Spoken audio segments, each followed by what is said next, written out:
Leaders, and welcome to Tip of the Week. Today I'm going to talk about the power of our mind, because actually there's nothing wrong with thinking. The problem occurs when we buy into thinking. And if anyone's worked with me before, they know I like this example of, it's like having QVC shopping channel in the background.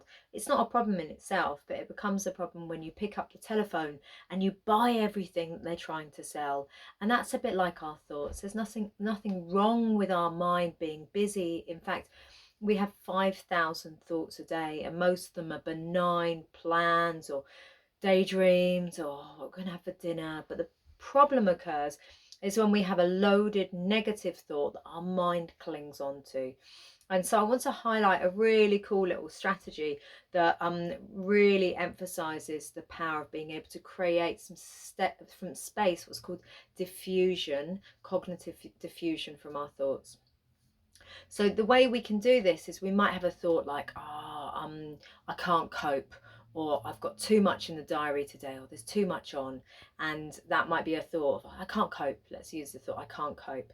And we might really do what's called fuse with this thought, that lean into it. I can't cope, I can't cope. And the more we say it, we notice a physiological response in our body, our jaw clenching up. I can't cope. Maybe our posture starts to stoop a little bit, and then straight away we get that kind of sense of, I really can't cope. It's a fact.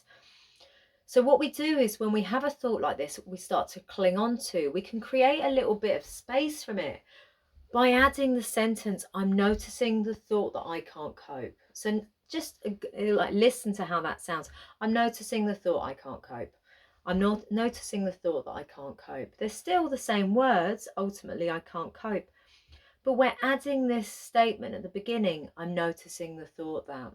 And what that does is it creates just enough wriggle room so we can step back from, and we don't have to be the thought, we can observe the thought. And when we can just observe the thought, it means that we have psychological flexibility, is the term for it, is that we can adapt and change, and we can respond in ways that we want to, rather than just react to the thought. So next time, especially when it's a really, really, really busy time at Leaders at the moment, and your mind might be saying all these things about, oh, it's too much, how am I going to do this, I'm no good at my job, whatever your mind is telling you, you can try this strategy of sticking on at the beginning, I'm noticing the thought that, I'm noticing the thought that my mind's saying this, and that's going to give you that little bit of space to have a bit more control. Let me know how you get on, and as always, if you feel a bit like you're stuck at the moment, reach out and I can book in a session with you. All the very best. Take care.